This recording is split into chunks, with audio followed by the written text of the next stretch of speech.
Okay, ready? Global warming is causing the average global temperature to rise, which in turn is causing the melting of glaciers, causing flooding, as well as the drying of other water masses, causing drought. Over the past century, the average temperature has gone up by just over 1 degree. This may not seem like much, but many scientists agree that the Earth's temperatures are starting to increase at a faster rate. Global warming occurs when greenhouse gases, such as carbon dioxide, nitrous oxide, and methane, trap heat inside the Earth's atmosphere. Think about what happens when you open your car door after the windows have been rolled up on a hot day.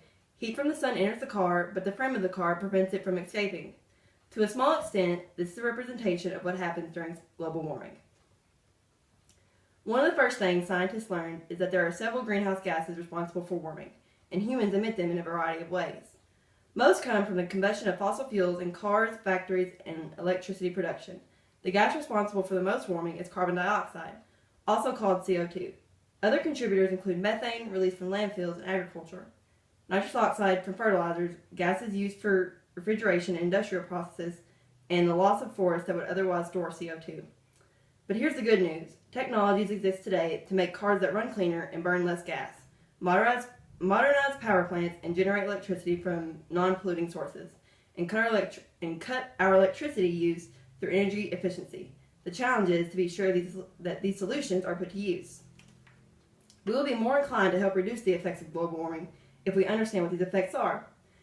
The effects of global warming are the environmental and social changes caused, directly or indirectly, by human emissions of greenhouse gases. There is a scientific consensus that climate change is occurring. Some impacts from increasing temperatures are already happening. For example, ice is melting worldwide, especially at the Earth's poles. This includes mountain glaciers, ice sheets covering West Antarctica and Greenland, and Arctic sea ice. Next, researcher Bill Fraser has tracked the decline of Adelie penguins on Antarctica, where their numbers have fallen from 32,000 breeding pairs to 11,000 in 30 years. Third, sea level rise has become faster over the last century, as well as all precipitation, which includes rain and snowfall, has increased across the globe on average. Equally important, some butterflies, foxes, and alpine plants have moved farther north or to higher cool areas. And lastly, spruce bark beetles have bloomed in Alaska thanks to the 20 years of warm summers. The insects have chewed up 4 million acres of spruce trees.